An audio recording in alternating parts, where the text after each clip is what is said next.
Dans la famille Leakey, la passion pour la vérité scientifique était aussi une source de conflit. Cette citation résume la dualité de cette célèbre lignée d'anthropologues, qui ont révolutionné notre compréhension de l'évolution humaine tout en étant marqués par des rivalités intenses. Au XXe siècle, l'Afrique de l'Est était un terrain de recherche fertile.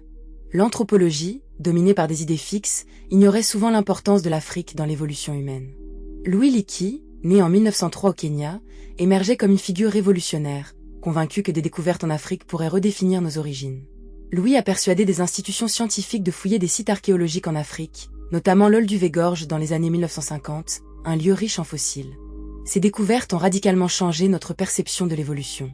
Cependant, elles ont également intensifié les rivalités au sein de sa famille et de la communauté scientifique. Les fossiles trouvés à Olduvai, vieux de millions d'années, ont révélé des vérités sur nos ancêtres, mais ont aussi exacerbé les divisions parmi les scientifiques. Dans cette contexte, Louis s'est heurté à des oppositions, notamment de la part de chercheurs qui soutenaient des théories basées sur des dogmes établis qui reléguaient l'Afrique à l'arrière-plan de l'évolution humaine. Dans ce paysage scientifique peu accueillant, la passion de Louis pour la vérité est devenue une exploration de la résistance et de la persévérance. Au milieu des fouilles, il ressentait souvent une solitude profonde, sa vision étant en constante opposition avec les croyances largement répandues. Il se remémorait souvent les mots de Darwin, qui avait lui-même fait face à des critiques similaires. Il est une grande question que l'homme doit se poser. D'où vient l'homme ? Ces réflexions l'ont poussé à travailler encore plus ardemment, ayant conscience que chaque fossile retrouvé portait en lui des réponses à des questions fondamentales sur notre passé.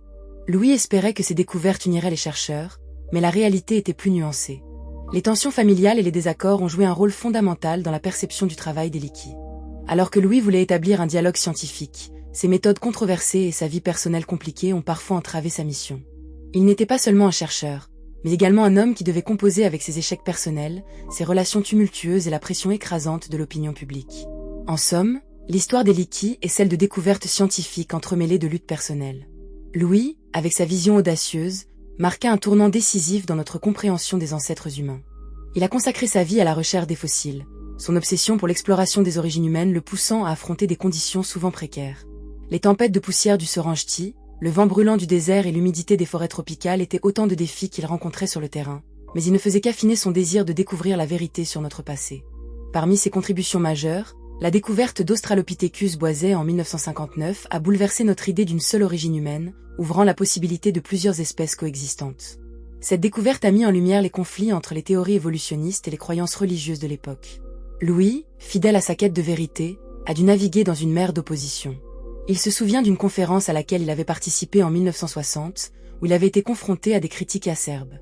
Le regard des autres scientifiques, teinté de scepticisme, le hantait encore. Pourtant, il a continué à défendre ses vues, conscient que ses travaux pouvaient potentiellement changer le cours de l'anthropologie. La saga des Leakey ne s'arrête pas là. Mary Leakey, épouse de Louis, fut déterminante dans l'avancement de la recherche. Archéologue réputée, elle a contribué à la découverte de l'empreinte de l'Atoli, une révélation majeure suggérant que nos ancêtres marchaient debout il y a 3 millions d'années. Cette découverte ne se limitait pas à sa signification biologique, mais touchait aussi à la culture et aux comportements humains, faisant écho à des questions fondamentales sur ce qui nous rendait humains. Marie, avec sa détermination inflexible, a souvent dû faire face au sexisme ambiant dans le milieu scientifique. Elle se battait pour être reconnue sur un pied d'égalité avec ses collègues masculins, tout en maintenant un foyer pour sa famille. Dans ses lettres, elle évoquait souvent le désir d'être validée, non seulement en tant qu'épouse de Louis, mais en tant qu'archéologue à part entière. Ses réalisations, tout en étant brillantes, étaient également empreintes de tensions familiales. Les défis couplés à la collaboration entre Louis et Marie ont souvent été marqués par des désaccords sur le terrain. Louis, visionnaire, avait parfois des idées qui semblaient irréalistes à Marie. Elle, pragmatique, cherchait l'application concrète des théories. Cette dynamique s'est traduite par des échanges passionnés, souvent entrecoupés de silence. Parfois, ils s'éloignaient l'un de l'autre, mais leur passion commune pour l'archéologie les ramenait toujours à la table. Les enfants de Louis, Richard et Joanne, ont été inspirés par l'héritage familial, mais ont ressenti le besoin de se distinguer. Richard s'est engagé dans l'anthropologie tout en cherchant son indépendance par des recherches audacieuses. Joanne, quant à elle, se concentrait sur la conservation des espèces, aspirant à devenir une voix influente pour la faune qui vivait autour des sites de fouilles. Ils ont vu le monde à travers le prisme de leurs parents, mais ont aussi voulu naviguer leur propre chemin. Richard a souvent déclaré « L'héritage est un fardeau, mais aussi une opportunité. Nous ne pouvons ignorer le passé de nos parents, mais nous avons le droit d'en écrire un nouveau chapitre. » Les Leakey ont montré que la science n'existe pas dans le vide. Les rivalités internes ont engendré des découvertes qui ont changé notre compréhension de l'évolution humaine. Leur lutte pour la reconnaissance scientifique aujourd'hui témoigne de la réalité que les tensions familiales peuvent être des catalyseurs de progrès. Ces conflits ont ouvert la voie à des recherches plus profondes, les forçant à examiner les limites de leurs connaissances et à admettre la complexité de l'évolution humaine. Cette complexité se manifestait tous les jours dans leurs travaux, où les découvertes se succédaient, mais où chaque avancée était suivie d'interrogations et de doutes. Le nom des Lickis résonne dans l'anthropologie contemporaine, héritage d'une quête indéfectible pour la vérité. En découvrant des fossiles, ils ont redéfini notre compréhension de l'histoire humaine tout en établissant une méthode rigoureuse qui allie différentes disciplines scientifiques. Les fouilles à Olduvai-Gorge ne se limitaient pas seulement à l'extraction de fossiles, elles étaient accompagnées d'une minutieuse attention à l'environnement géologique et à l'écosystème environnant. Chaque couche de terre racontait une histoire, et les Lickis prenaient soin d'écouter ces récits, faisant ainsi preuve d'un respect profond pour les histoires qu'ils déterraient. La complexité de leurs travaux s'est révélée dans la nature des fossiles eux-mêmes. Les spécimens découverts, tels que les restes de Paranthropus et d'Australopithecus, offraient un aperçu fascinant de la vie de nos ancêtres. Par exemple, les dents de ces créatures, usées par le passage du temps, racontaient l'histoire de leur alimentation, de leur habitat et de leurs habitudes quotidiennes. En 1968, une équipe dirigée par Marie a découvert des empreintes fossiles de l'atoli, révélant que ces hominidés marchaient sur 2 jambes, capables d'une démarche semblable à celle des humains modernes. Cette découverte changea la donne, car elle prouvait que la bipédie était un trait ancestral, bien avant l'émergence de l'Homo sapiens. La joie de Marie à cette découverte était palpable, elle écrivait à Louis. Ce que nous avons trouvé ici pourrait redéfinir notre compréhension de la marche humaine. En parallèle, leur engagement envers la science se heurtait parfois à des questions morales. Les Lickis, en quête de vérité, se retrouvaient à jongler entre la divulgation scientifique et le devoir de respect envers les cultures locales. La nécessité de travailler avec les communautés locales, tout en préservant leur patrimoine et leur dignité, était un enjeu délicat. Louis le reconnaissait, exprimant dans ses notes. La vérité scientifique ne doit jamais être acquise au détriment de ceux qui vivent aujourd'hui sur cette terre. Ce souci de l'éthique a fait des Lickis des pionniers non seulement dans leurs découvertes, mais aussi dans la manière de les aborder. Avec leurs découvertes archéologiques, ils ont également ouvert des discussions sur la place de l'Afrique dans l'histoire humaine. Ces fouilles ont mis en évidence le rôle central de ce continent dans le développement des premières formes d'humanité. Cela a renforcé la nécessité d'une réévaluation des théories évolutionnistes traditionnelles, généralement centrées sur l'Europe et l'Asie. Cette nouvelle perspective a engendré des débats passionnés au sein de la communauté scientifique mondiale, mais aussi dans le grand public. Les Lickis ont participé à des conférences internationales, apportant leurs recherches éclairantes, mais ils ont aussi dû résister aux critiques de ceux qui étaient attachés à des modèles plus anciens. Au fur et à mesure que les années passaient, les tensions entre les Lickis et leurs opposants s'intensifiaient. Louis a fait face à des attaques personnelles, mais son esprit indomptable ne faiblissait pas. Un jour, il a partagé avec Marie son sentiment de désespoir. Parfois, je me demande si le monde est prêt à accepter ce que nous avons trouvé. La vérité n'a pas toujours de place dans l'esprit humain. Mais sa passion et sa résilience étaient contagieuses. Marie, stimulée par les défis, s'est battue pour faire reconnaître son rôle. Elle a su transformer les critiques en motivation, et son approche pragmatique lui a permis de collaborer efficacement avec des scientifiques et des institutions tout en restant fidèle à sa vision. Leurs débats intellectuels, bien que parfois houleux, ont souvent débouché sur des avancées significatives.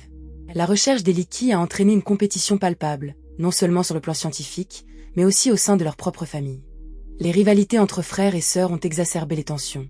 En tant qu'enfants de Louis et Marie, Richard et Joanne ont souvent été pris entre leurs parents, chacun ayant son propre style de recherche et ses préjugés sur la manière dont la science devait être menée. Richard, en quête d'identité dans le monde académique, a parfois critiqué les méthodes de son père, cherchant à établir sa propre réputation. Joanne, de son côté, s'investissait dans la préservation de la biodiversité, cherchant à équilibrer le legs scientifique de ses parents avec des préoccupations écologiques contemporaines. Cette dynamique familiale s'est révélée être une force, poussant chacun à se dépasser. Les tensions et les désaccords ont finalement enrichi leur travail, les amenant à explorer de nouvelles directions.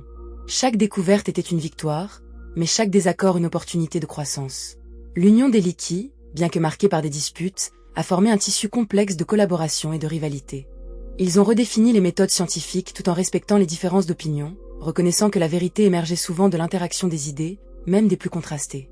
Pour les générations futures, cet héritage a ouvert la voie à des recherches variées, permettant de considérer l'évolution humaine comme un parcours parsemé d'homogénéité et de diversité.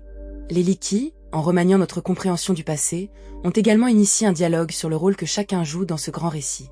À travers les fouilles, ils ont montré que chaque fossile, chaque empreinte, était un chapitre dans l'histoire collective de l'humanité, et que ces chapitres se construisaient à travers des voies variées et des perspectives divergentes. Cette richesse de perspectives a été palpitante et a permis d'enrichir la science à travers l'art de la communication entre disciplines. Grâce à leur travail systématique et à leur engagement passionné, les Lickis ont invité d'autres scientifiques à se joindre à cette quête, faisant éclore une communauté dédiée à la recherche de la vérité. En fin de compte, les Likis nous rappellent que la recherche de la vérité scientifique est souvent semée d'embûches, mais que c'est précisément au cœur de ces épreuves que se trouve notre humanité. Dans cette quête inlassable, ils ont appris que chaque découverte était non seulement une victoire personnelle, mais une avancée pour l'humanité tout entière. À travers leur audace, ils ont incité d'autres chercheurs à envisager des horizons inexplorés. À travers ces luttes et découvertes, les Likis nous laissent un héritage indélébile. Leur quête pour comprendre l'évolution humaine illustre les liens complexes entre science et relations humaines. Chaque défi peut se transformer en opportunité, chaque désaccord envoie vers une compréhension plus profonde. L'exploration scientifique est un voyage exigeant, mais profondément gratifiant. La mémoire des Likis continue de nous inspirer à remettre en question nos certitudes et à embrasser le mystère de notre héritage. Par leur travail acharné et leur passion inébranlable, ils ont montré que la vérité, bien que souvent difficile à atteindre, est une poursuite qui en vaut la peine.